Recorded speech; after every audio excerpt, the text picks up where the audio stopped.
ಮಹಾಭಾರತನ ಮನೇಲಿ ಇಟ್ಕೊಳ್ಬೇಡಿ, ಮಹಾಭಾರತನೇ ನಡೆದು ಹೋಗುತ್ತೆ. ಭಗವದ್ಗೀತೆ ಇಟ್ಕೊಳ್ಬೇಡಿ, ಅದನ್ನ ಓದ್ಬೇಡಿ, ಯಾಕಂದ್ರೆ ಅದನ್ನ ಓದಿದ್ರೆ ಸನ್ಯಾಸ ತಗೊಂಡ್ಬಿಡ್ತಾರೆ. ಗರುಡ ಪುರಾಣ ಕೂಡ ಇಟ್ಕೊಳ್ಬೇಡಿ, ಅದನ್ನ ಇಟ್ಕೊಂಡ್ರೆ ಸಾವೇ ಆಗ್ಬಿಡುತ್ತೆ. ಈ ತರ ಹೇಳೋ ತುಂಬಾ ಜನಗಳನ್ನ ನೀವು ನೋಡಿರ್ತೀರ. ಮಹಾಭಾರತ ಇಟ್ಕೊಂಡ್ರೆ ಯುದ್ಧ ನಡೆಯೋದಿಲ್ಲ.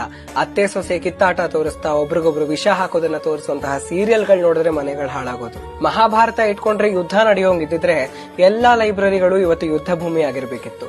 ಗರುಡ ಪುರಾಣ ಇಟ್ಕೊಂಡ್ರೆ ಓದಿದ್ರೆ ಸಾವಾಗೋಂಗಿದ್ರೆ ಎಲ್ಲ ವಿದ್ವಾಂಸರು ಇವತ್ತು ಹೋಗ್ಬಿಟ್ಟಿರ್ಬೇಕಿತ್ತು. ಭಗವದ್ಗೀತೆ ಓದಿದ್ರೆ ಸನ್ಯಾಸ ತಗೊಳಂಗಿದ್ರೆ ಎಲ್ಲಾ ಬಿಟ್ಟು ಓಡೋಗಂಗಿದ್ರೆ ನಾನು ಇವತ್ತು ಅದೇ ಮಾಡಿರ್ಬೇಕಿತ್ತು. ಆದ್ರೆ ಸತ್ಯ ಏನು ಅಂದ್ರೆ ಸನ್ಯಾಸ ತಗೋಬೇಕು ಅಂತಿದ್ದ ಅರ್ಜುನನಿಗೆ ನೀನು ನಿನ್ನ ನಿಯಮಿತ ಕರ್ಮವನ್ನ ಸ್ವಧರ್ಮವನ್ನ ಪಾಲನೆ ಮಾಡುವಂತ ಶ್ರೀಕೃಷ್ಣ ಭಗವದ್ಗೀತೆಯಲ್ಲಿ ಹೇಳ್ಕೊಡ್ತಾರೆ. ಬದುಕಿನ ಪ್ರತಿಯೊಂದು ಆಸ್ಪೆಕ್ಟ್ ಅನ್ನ ಮಹಾಭಾರತ ದರ್ಶಿಸುತ್ತೆ. ಸಾವಿನ ನಂತರದ ಸೈನ್ಸ್ ಅನ್ನ ಗರುಡ ಪುರಾಣ ಎಕ್ಸ್ಪ್ಲೈನ್ ಮಾಡುತ್ತೆ. ನಾವು ಸನಾತನ ಧರ್ಮದ ಬಗ್ಗೆ ಕಲ್ತ್ಕೊಳ್ಳೋದು ನಮ್ಮ ಸೀರಿಯಲ್ಗಳಿಂದ, ಮೂವಿಗಳಿಂದ. ಅದು ತಪ್ಪಲ್ಲ. ಎಂಟರ್ಟೈನ್ಮೆಂಟ್ಗೋಸ್ಕರ ಅದರಲ್ಲಿ ಇಂಟ್ರೆಸ್ಟ್ ಬೆಳೆಸ್ಕೊಳ್ಳೋದಕ್ಕೋಸ್ಕರ ಅದನ್ನ ನೋಡೋದು ಸರಿನೇ.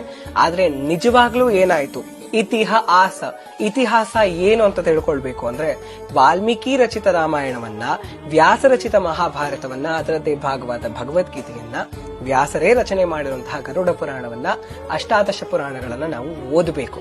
ಅವಾಗ್ಲೇ ನಾವು ಸತ್ಯ ತಿಳ್ಕೊಳ್ಳೋದು. ಮಸಾಲೆ ಭರಿತ ಸೀರಿಯಲ್ಗಳನ್ನ ನೋಡಿದ್ರೆ ಎಂಟರ್ಟೈನ್ಮೆಂಟ್ ಸಿಗತ್ತೆ ಅಷ್ಟೇ, ಸತ್ಯ ತಿಳ್ಕೊಳ್ಳೋದಕ್ಕಾಗೋದಿಲ್ಲ. ಹರೇ ಕೃಷ್ಣ.